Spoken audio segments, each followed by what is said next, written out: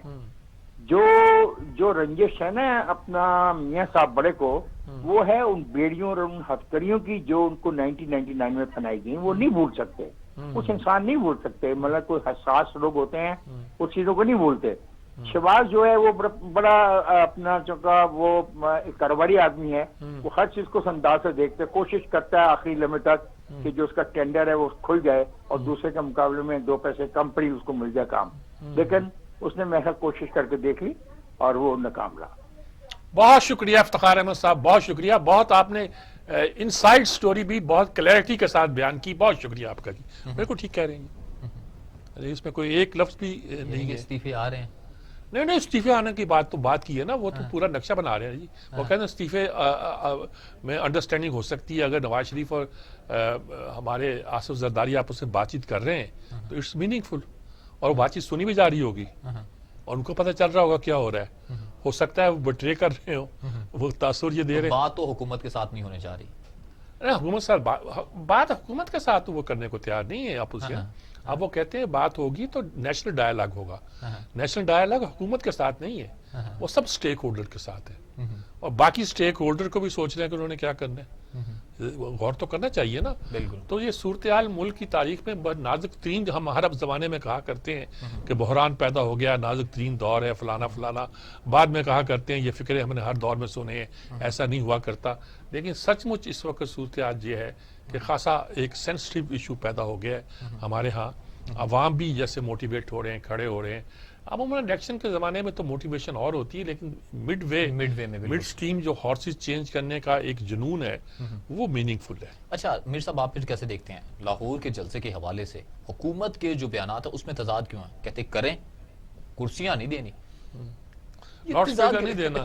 ہاں بالکل، loud speaker نہیں دینا، اور جو جائے گا اس پر مقدمہ بھی ہوگا. بالکل، جیسے کہ افتخار صاحب نے کہا کہ وہ 400 بندے کے 400 بندوں کی لسٹ تیار ہے جس کو مقدمہ بنانے کے لیے وہ سوچتے ہیں یا کہہ رہے ہیں. یہ تضاد کیوں؟ کیسا پھر تضاد؟ اس کا یہ بات نہیں ہے کہ حکومت، میں لفظ استعمال نہیں کرنا چاہتا، بوکھلائی ہوئی ہے. ان کو پتا ہے کہ اپوزیشن کا اکٹھا ہونا، اکٹھے ہو کے چلنا، لیکن انا کا شکار ہے. وہ شور ہی کرنا چاہتی کہ وہ بوکھلائی ہوئی ہے. وہ یہ کہہ رہی ہے کہ کچھ کر لیں، ہم ان کو چھوڑیں گے نہیں. انہوں نے یہ ایک بیانیہ اختیار کر رکھا، ہم ان کو چھوڑیں گے نہیں، ہم کرپٹ لوگوں کو چھوڑیں گے نہیں. اچھا نہیں چھوڑیں بھائی، لیکن ملک کے حالات تو بہتر کریں نا. اگر آج ملک کے حالات بہتر ہو جائیں، مہنگائی پہ اب یہ مہنگائی پہ قابو پانا تھوڑا ہے کہ 50 روپے کلو اگر شوگر تھی آپ نے 110 کر دی، اب آپ کہتے ہیں اب 100 ہو گئی یا 90 ہو گئی، تو یہ تو کوئی حل نہیں ہے. بالکل یہ تو پیٹرول والے حالات ہیں نا. ایک دن 6 روپے بڑھا دیے، اگلے دن 4 روپے کم کر دیے، تو یہ سارا سلسلہ جاری ہے، اس سے کوئی بات نہیں بنتی. اچھا صحیح ہو گیا. آگے ہم نے بڑھنا ہے جی، جہاں پر مولانا فضل الرحمان نے وزارت داخلہ کا مراسلہ بدنیتی پر قرار دیا. کہتے ہیں کہ عسکری ونگ اور رضاکار میں فرق ہوتا ہے، یہ ان کا کہنا ہے. مگر بریک کے بعد اس سٹوری کو ڈسکس کریں گے. ایک مختصر سا وقفہ، اس کے بعد حاضر ہوتا ہے.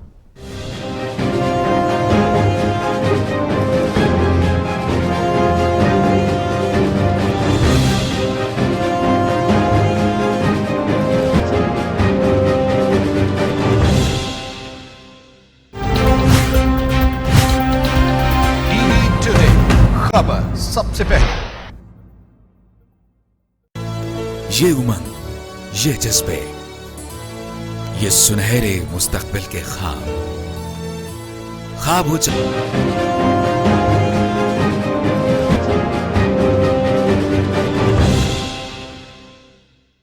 Welcome back. سیاد میر صاحب کیسے دیکھ رہے ہیں مولانا فضل الرحمان نے جو وزارت داخلہ کی جانب سے انہیں مراسلہ آیا، انہوں نے کہا یہ بدنیتی پر ہے، جو ملیشیا فورس ہے یہ بالکل رجسٹرڈ ہے. اصل میں دیکھیں مولانا فضل الرحمان کا سٹینڈ یہ ہے کہ جو میری رضاکار فورس ہے یہ ملیشیا نہیں ہے. بلکہ یہ رضاکار فورس ہے، اور اس کو میں نے اپنے کانسٹیٹیوشن جو میری پارٹی کا ہے اس میں الیکشن کمیشن میں رجسٹر کرایا ہوا ہے کہ اس طرح کی ایک تنظیم بنائی جائے گی. اچھا یہ سب کی رہی ہیں، مطلب پاکستان جب بنا تھا مسلم لیگ کی رضاکار تنظیم تھی، کیا کہتے ہیں سالار مسلم لیگ گارڈ کہتے تھے یا کیا کہتے تھے، وہ تھی. اب اسے نیم مسلح بھی کہہ لیں، یعنی تھی مسلح نہیں لیکن ایک تنظیم موجود تھی. پیپلز گارڈ بھی رہے. جماعت اسلامی کی خیر جمعیت ہے لیکن وہ اس طرح کی تنظیم نہیں ہے کہ اس کا کہا جائے کہ جماعت اسلامی کی ذیلی ادارہ ہے. تو بہت سے ادارے جو ہیں وہ اپنی تنظیمیں بناتے رہے ہیں اور اس پہ کوئی اس طرح کا اعتراض نہیں ہوا، ہوتا بھی رہا ہے. اچھا، کرنل فاروق صاحب نے ہمیں جوائن کیا. جی کرنل فاروق صاحب سے بات کرتے ہیں، لیکن میں یہ کہنا چاہتا ہوں کہ اس کے اثرات کیا پڑیں گے سچ مچ. اگر آپ کو اب یاد آیا کہ انہوں نے تنظیم بنائی ہوئی ہے اور وہ کہتے ہیں کہ اسی تنظیم نے لا اینڈ آرڈر مینٹین کیا تھا اسلام آباد کے دھرنے کے دوران. ایک گملہ تک نہیں ٹوٹا. دوسرا سے وہ کہیں گے یہ ایک ڈنڈا بردار ہے. اب اس میں کون سی بات صحیح ہے کون سی نہیں ہے، ملک کی سیکورٹی کے لیے کیا چاہیے، یہ سب سوچنے کی بات ہے. کرنل فاروق صاحب ہمارے ساتھ موجود ہیں، ماشاءاللہ وہ اس معاملے میں بہت اچھی تجزیہ کر سکتے ہیں، وہ رائے بھی رکھتے ہیں. ان سے بات کریں. السلام علیکم کرنل صاحب. سر یہ کیا، یہ فضل الرحمان صاحب کی جو تنظیم ہے اس پہ وہ کہہ رہے ہیں یہ ملیشیا ہے، وہ کہتے ہیں یہ رضاکار ہیں، اور آپ اس کو کیسے دیکھتے ہیں؟ اس طرح کی تنظیموں کے کیا اثرات پڑتے ہیں ملک کی سیاست پر یا سیکورٹی پر؟ دونوں میں لفظ استعمال کر رہے ہیں. سر اس میں پہلی بات تو یہ ہے کہ کب ان کی یہ تنظیم جو ہے یہ کب ہم نے دیکھی ہے پبلک میں کو کام کرتے ہوئے. لیٹس سے کہ اگر جماعت الدعوت تھی تو وہ کوئی کسی قسم کا بھی کوئی آ جاتا کہ کیٹاسٹرافی ہوتی تھی، مصیبت پڑتی تھی قوم پر، تو وہ وہاں پر بھی ہاتھ بٹاتے نظر آتے. ٹھیک ہے، سیلاب میں بھی، زلزلے میں بھی، ہر جگہ گئے، ہر جگہ پہ. ان کی تنظیم آج تک کہیں نہیں دیکھی گئی. ان کی تنظیم صرف اس وقت آتی ہے جب انہوں نے پبلک ہراسمنٹ پیدا کرنی ہوتی ہے. یہ پہلی بات یہ رہی. دوسری بات یہ رہی لہذا ان کی تنظیم کسی طرح سے بھی یہ کوئی ویلفیئر والی تنظیم تو ہے نہیں.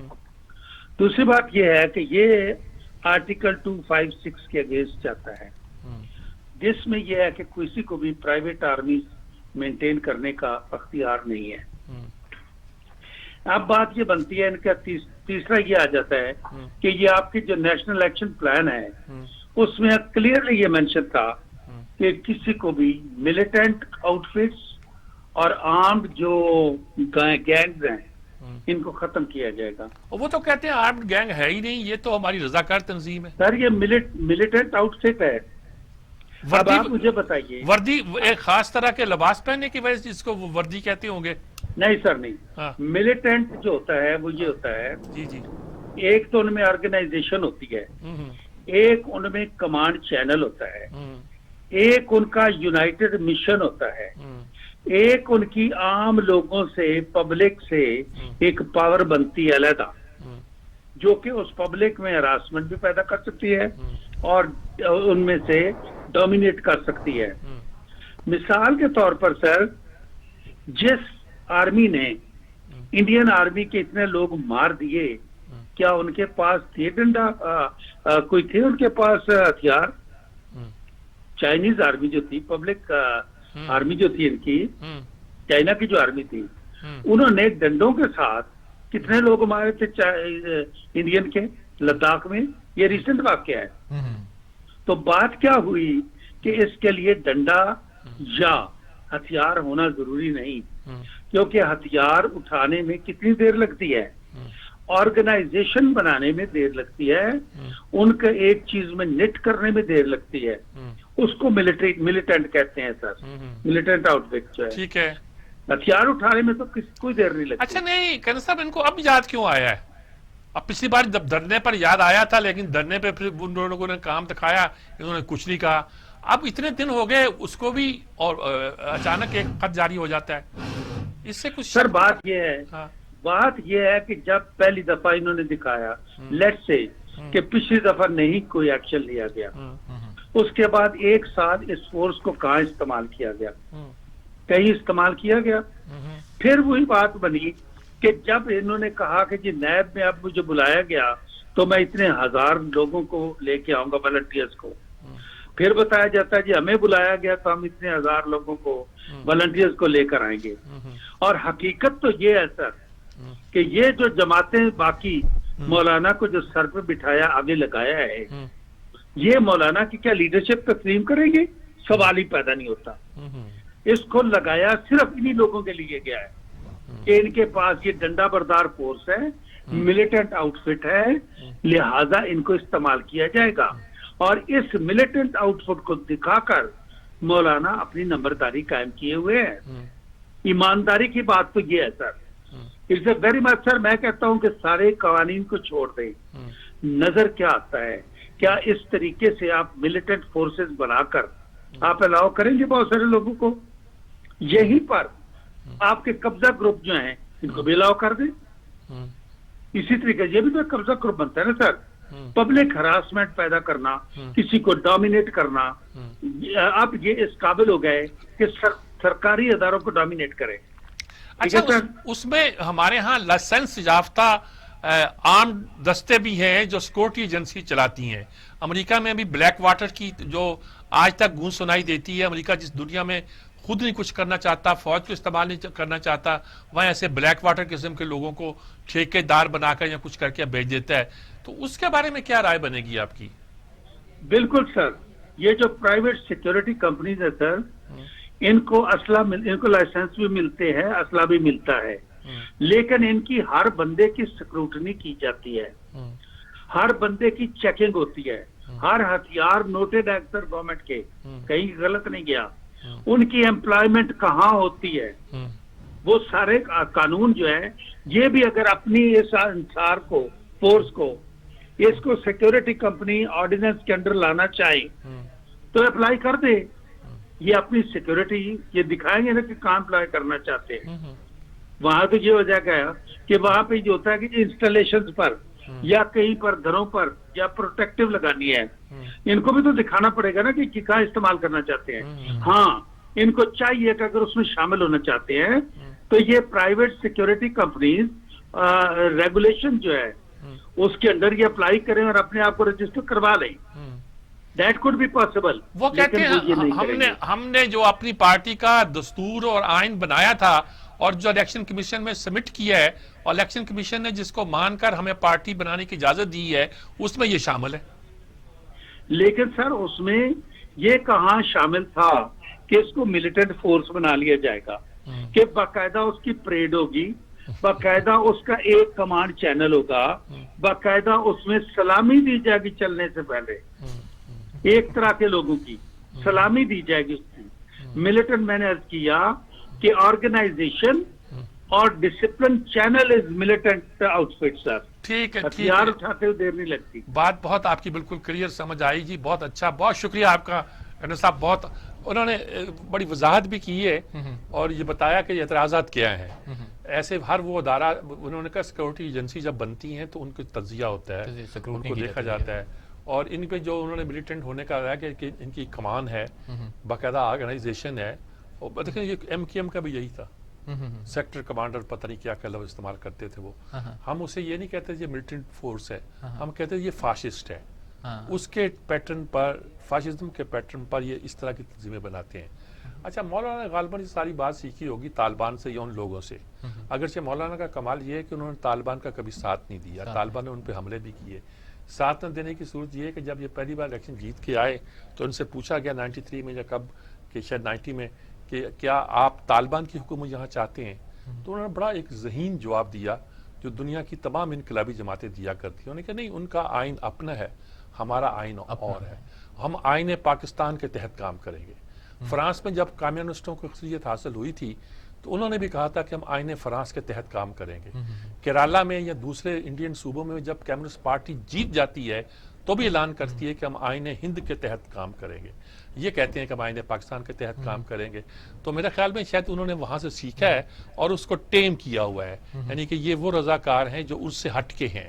اچھا, وہ انہوں نے سلوار کرتے ایک ہی رنگ کے پہنے ہوتے ہیں, وہ اس کو شاید انہوں نے, اچھا دیکھا جائے تو PTI کی ہے, انہوں نے بنائی ہوئی ہیں فورس, ٹائیگر فورس سبھی نے بنائی ہے, سبھی نے بنائی ہے. تو ان کو صرف لباس کی وجہ سے ان پر وہ کیا جا رہا ہے یا وقتی طور پر ان پر پریشر ڈیولپ؟ لباس بھی, دوسری کمانڈ اینڈ کنٹرول کا جو ایک آرگنائز سسٹم ہے, کرنل صاحب کہتے ہیں اس کی وجہ سے وہ ملیٹنٹ ہو گئے ہیں. اور ہم کہتے ہیں کہ ان کی وجہ سے وہ فاسسٹ تو ہو سکتے ہیں، ملیٹنٹ ہوتے ہیں کہ نہیں ہوتے ہیں ہمیں پتہ نہیں ہے، شاید ملیٹنٹ سے آگے کی چیز ہوں یا ملیٹنٹ سے کچھ کم ہو، ہم کچھ کہہ نہیں سکتے کیا بنتا ہے۔ اگلی سٹوری کی جانب بڑھتے ہیں جہاں پر بڑی افسوسناک خبر ہے، جہاں پر خیبر ٹیچنگ اسپتال میں جو جاں بحق ہیں لوگ، اچھا اس سٹوری سے پہلے ایک سٹوری اور جو شیربا مزاری صاحب کے انتقال کی خبر جو میں سٹارٹ پک کرنا چاہتا تھا وہ اس چکروں میں رہ گئی پی ایم ڈی وغیرہ میں۔ سردار شیربا مزاری کو اس ملک میں جب ان کی خبر چھپی، ٹی وی پہ نشر ہوئی کہ بلک شیر مزاری کے بھائی تھے اور انہوں نے آئین پاکستان کی تیاری میں کام لیا، تو مجھے بڑا صدمہ ہوا۔ وہ بہت بڑے آدمی تھے، آپ نے تو آرٹیکل بھی میں نے آرٹیکل بھی ان پہ لکھا ہے، ظاہر میرے ان سے بہت سے تعلقات تھے اور مجھ پر بہت شفقت و محبت فرماتے تھے۔ اب میں وہ فکرہ نہیں سنا سکتا جو میری تعریف میں وہ کہہ دیا کرتے تھے۔ بیگم نصرت بھٹو سے تعارف کراتے ہوئے بھی جو انہوں نے کہا، سب لوگ حیران رہ گئے۔ لیکن ان کی کمال ہے کہ اگر پاکستان میں 2-2.5 اچھے دیانتدار، ایماندار، آنیسٹ سیاستدان تھے اس زمانے میں تو یہ ان میں سے ایک تھے، اور بہت وفادار آدمی، بہت تعلقات، مادر ملت کا ساتھ دیا انہوں نے۔ اس وقت تو بلک شیر مزاری دونوں ایک تھے، اس کے بعد بلک شیر مزاری اور یہ دونوں کبھی آن سیم پیج نہیں رہے، وہ بھائی ہیں ان کے بڑے لیکن سیم پیج پہ نہیں رہے، ان کو بیماریوں نے گھیر لیا۔ ان کا سب سے بڑا کارنامہ یہ تھا کہ جب نیپ یعنی کہ نیشنل عوامی پارٹی جو بادشانی اور ولی خان 2 حصوں میں بٹ گئی تھی، ویسٹ پاکستان میں ولی خان جس کے کمانڈ کرتے تھے، اس کی حکومت آئی بلوچستان اور سرحد میں، اس وقت سرحد تھا، خیبر پختونخوا تھا، تو اس کو توڑا گیا جب اور نیب پہ پابندی لگائی گئی سپریم کورٹ کے ذریعے بھٹو صاحب نے، تو اس وقت ضرورت تھی کہ ان کارکنوں کو، بکھرے ہوئے کارکنوں کو، لیفٹ کے لوگوں کو، خدائی خدمت گاروں کو، بلوچ قیادت کو کیا بنے گا، کہیں بکھر جائیں گے، بکھر کے کہیں وہ فساد پیدا تو نہیں کریں گے۔ تو انہوں نے اس وقت ایک تنظیم بنائی، ڈیموکریٹک کیا نام تھا اس کا، پارٹی، جس میں یونائٹڈ پارٹی، جس میں سارے لوگ جو تھے یعنی نیب کے سب لوگ شامل ہو گئے۔ بیگم ولی خان اور یہ نکلے اور انہوں نے ایک طرح کا ان سارے کارکنوں کو ایک کیا۔ حکومتوں کو پتہ چلا کہ پارٹیاں بین کرنے سے فرق نہیں پڑتا، کسی اور نام سے وہ آ جاتی ہیں اور تمام آئینی اور قانونی تقاضے پورے کرتی ہیں۔ اور یہ لیڈر آف دی اپوزیشن بھی رہے قومی اسمبلی میں، آئین سازی میں بڑا کام کیا، اور کراچی میں 70 میں بھی جیتے، 77 میں بھی جیتے، اور بہت ان کے ایک وقار پڑھنے لکھنے کا بڑا شوق، انہوں کا گھر تھا، بڑا گھر تھا، اس میں لائبریری کا ایک خاص اہتمام تھا، خاص طریقے سے کتابیں تھیں، خاص انتخاب تھا، پڑھتے تھے۔ گھر نسبتاً ذرا چھوٹا بنایا، چھوٹا تو نہیں تھا، بڑا گھر تھا لیکن نسبتاً چھوٹا بنایا کہ مجھ سے مینیج نہیں ہو رہا۔ تو اس کے اوپر بھی جب یہ یعنی داخل ہوتے تھے ملنے کے لیے تو ایک سیڑھیاں سے اتر کے آتے تھے، وہ سارا ان کی سٹڈی تھی، سٹڈی کے پیچھے ان کا بیڈ روم وغیرہ جو بھی کچھ تھا وہ تھا۔ تو بہت وزادار، بہت کمال کے آدمی، ایچسن کے بھی پڑے ہوئے، ڈیرہ دون میں ان کی تربیت ہوئی، کیونکہ ان کے والد کا انتقال جب جیسے 2 سال کے تھے اس وقت ہو گیا تھا، تو چنانچہ وہ ہوتا ہے نا کہ انگریز گارڈین بن جاتا ہے، تو اس وقت ان کی پھر جب یہ بالغ ہوئے تو ساری چیزیں واپس ہوئیں، یہ قبیلے کے سردار بنے، اور بھائی ان کے جو تھے وہ خاندان کے وہ میر کہلاتے تھے، یہ سردار کہلاتے تھے، لیکن ان کو سردار کہلانا پسند نہیں تھا۔ اور جن لوگوں نے ان کو دیکھا ہے کام کرتے ہوئے رجحان میں اپنے گاؤں کراچی میں تو خیر اور مزاج ہوتا ہے، سردار کہلانا یعنی کہ مٹے ہوئے شخص تھے؟ نہیں یعنی یہ کہتے تھے کیا سردار کیا، اور جا کہتے تھے کہ وہاں غریب آدمی کے ساتھ اس طرح کام کرتے تھے کہ جس کی انتہا نہیں۔ قریب رہے یہ جماعت اسلامی کے بھی، ڈاکٹر نذیر کے بھی، اور بڑے، اور کراچی میں تو آ کے ان کا بہت مطلب یعنی قومی سطح پر بڑا کردار ہے۔ میں نے لکھا کہ مولانا ظفر احمد انصاری اور مولانا افراد غفور، یہ نئی قیادت ابھری تھی، یہ 3 لوگ جو تھے بالکل ایک، شاہ نورانی بھی اس زمانے میں ابھرے ہیں، یہ سارے لوگ جو تھے انہوں نے نقشہ بدل دیا تھا کراچی کا، اور پورے ملک کی قیادت ایک طرف اور کراچی کی قیادت ایک طرف، اور کراچی کی قیادت میں سردار شیرباز مزاری جو تھے بڑی ٹاورنگ پرسنالٹی تھے۔ یہ جلدی کچھ ان کو 5-6 سرجریز کرانی پڑی، اور لیکن اللہ نے پھر بھی 90 سال کی عمر میں، آخری بار 4-5 سال پہلے میں گیا تھا تو میں نے خواہش ظاہر کی کہ ان سے ملنا ہے، اور مجھے افسوس ہوا کہ حافظہ ان کا خاصا بہت محبت فرماتے تھے، بہت لوگوں کو کہتے تھے کہ میں فکرہ بھی سنا دیتا ہوں کہ 2-2.5 لوگ ہیں جن کی میں عزت کرتا ہوں، ان میں سے ایک یہ ہیں، مجھے شرم محسوس ہو رہی ہے فکر، لیکن یہ تھا کہ وہ اب کوشش کر رہے تھے کہ کہیں میں اسے صحیح پہچان رہا ہوں، غلط تو نہیں کر رہا، اور تصویریں دکھانی کہ یہ آپ ہیں، یعنی یہ ہوا شو کرنا کہ اپنے آپ کو ری افرم کر رہے ہیں کہ میں نے تم کو صحیح پہچانا ہے۔ صحیح پہچانا، تو افسوس ہوا یعنی کہ خاصے